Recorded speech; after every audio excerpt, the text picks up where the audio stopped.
Hi, this is Lisa. Welcome back to Hit the Road with Lisa. Today we are at Cleveland Metroparks Zoo. The zoo was founded in 1882 and began with a herd of American deer. The original building was moved to the current zoo location and is now used to house an ice cream shop. Cleveland Zoo is known for housing one of the largest collections of primates in North America. When you enter the zoo, if you turn left, you go into the zoo, but if you turn right, you go into the rainforest. I recommend going to the rainforest first, because everybody goes to the zoo first. If you go to the rainforest, you pretty much have it to yourself.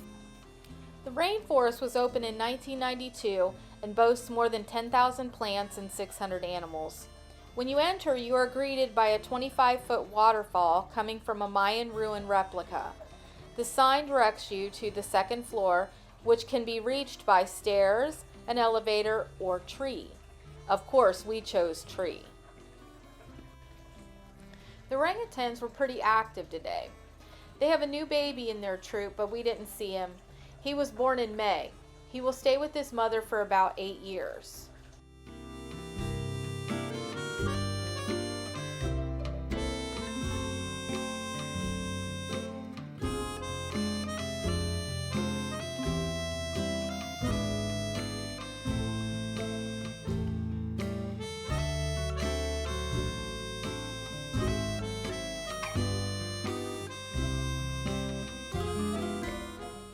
This is the Francois monkey. These guys were grooming each other today. They have a 2-story enclosure just like the orangutans do. When these guys are born, they're bright orange in color. The otters were so much fun to watch. There are 2 babies in this habitat. These are the Asian small-clawed otters. They are the smallest of the world's otters. They eat crustaceans and frogs.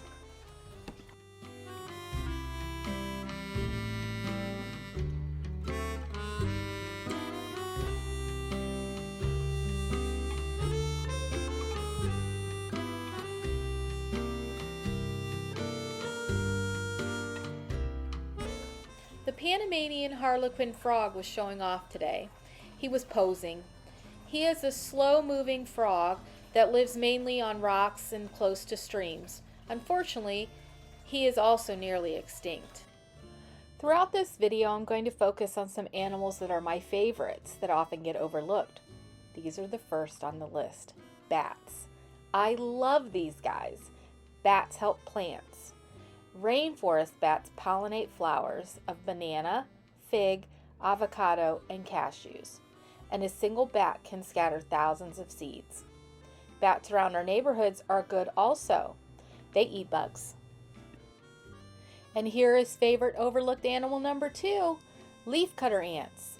They are so industrious and work together in community. I just love these little guys. Now mind you, I wouldn't want them crawling on me, but I love watching them. Here are some ant facts. They don't actually eat the leaves. They use them to fertilize their fungus gardens.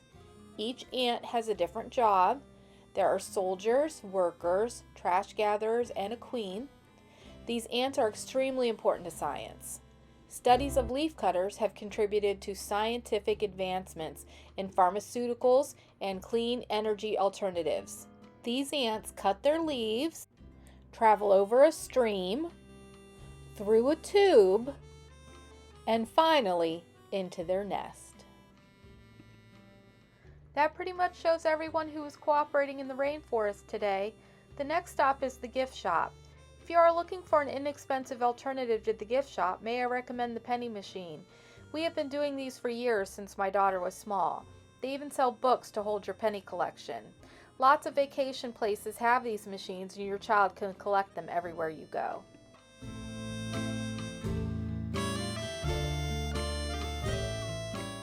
This is the main entrance to the zoo.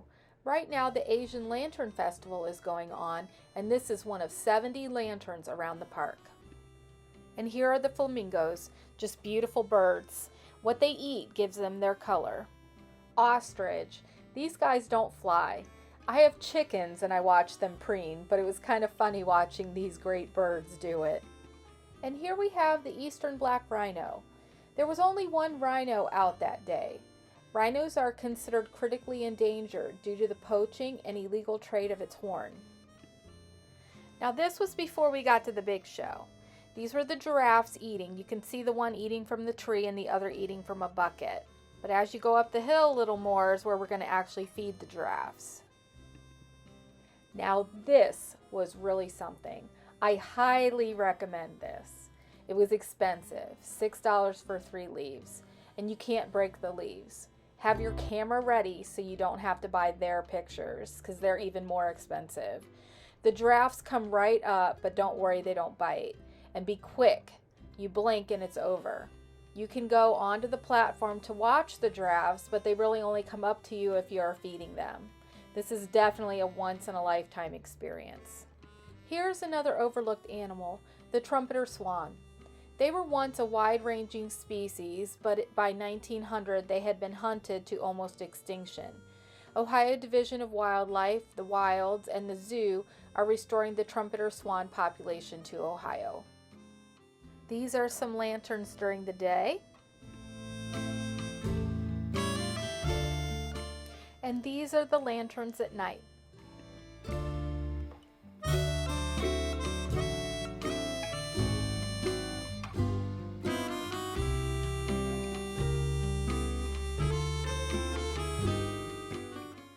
And here is the bald eagle.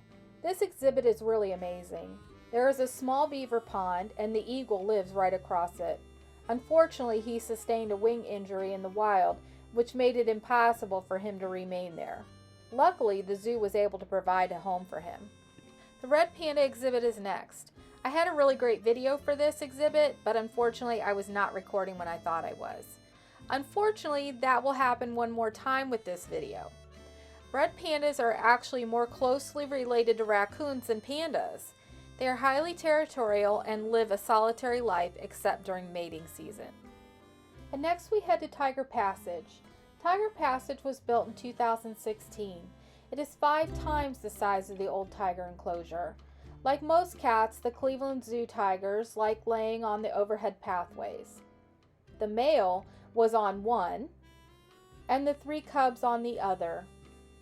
This is one of the cubs that was born in December. The Persian onager looks like a donkey, but it isn't. It's an onager. It is actually a horse species that can run very fast. Here's my other video failure. It was great. He even stood up on his hind legs. Unfortunately, it is lost to posterity because I can't keep track of when I turn on or off my video. Anyway, here's the grizzly bear. He actually was very photogenic that day. Sorry you missed it. This is my favorite lantern. During the day, it even moved and tweeted. It was even better at night when it moved and tweeted.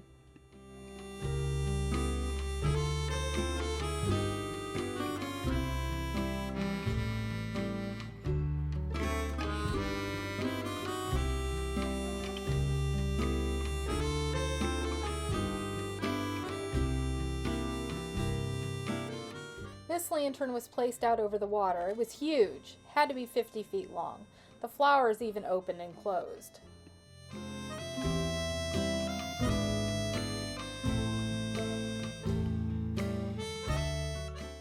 This is a condor. His sign was in Spanish.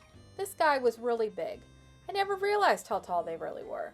Probably 2.5 to 3 feet tall. He just stood there, wasn't afraid at all. And here is the adorable koala. He was sleeping. This was really cool. Check out the date. They change it every day. It is live plants. This is the entrance to the Primate cat and Aquatic Building. Cleveland Zoo is known for having one of the largest primate collections in North America. Here are the mongoose lemurs. They were pretty active. Unfortunately, they were one of the few that were active. It was a pretty hot day.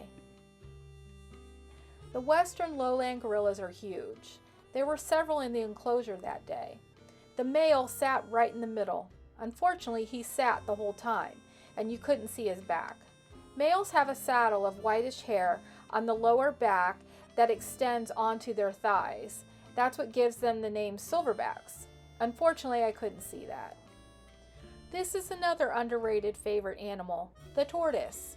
This lucky fellow has been moved since last time I was at the zoo. He has a bigger enclosure, and now a stream, which he obviously enjoys. His sign said he doesn't swim well, but likes to float. Now this is where it got confusing. I'm going to tell you what the possible animals are, and your guess is as good as mine. So, here are the wallabies and wallaroos. I can't tell the difference. This little one was sleeping right up against the fence under a bush. Can you say adorable? Not sure what this one is either. These are red kangaroos. They are quite a bit larger. This is an example of a kangaroo footprint in the cement. They're pretty big, aren't they? Feeding the lorikeets. This was one of the things I definitely wanted to do. It ranks right up there with feeding the giraffes as a must-do, but this one is cheap, $2.50 for a cup of nectar.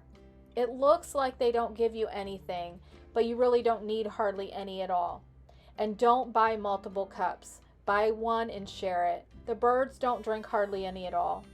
The birds sit around at various places in the enclosure, and you offer nectar from the little cup. They actually drink it from your hand. They are so beautiful. Everyone in our group loved this. Only the smallest members couldn't participate. You can walk through even if you don't feed them.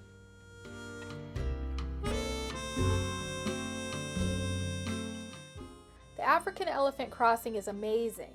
The elephants cross from one enclosure to the other every day. You can watch them cross right in front of you. They have elephant prints in the cement to show you just how big their footprints really are. Did you know that elephants communicate with their trunks? Or that male elephants all live together while they are still immature? These are some of the things you can learn at the African elephant crossing.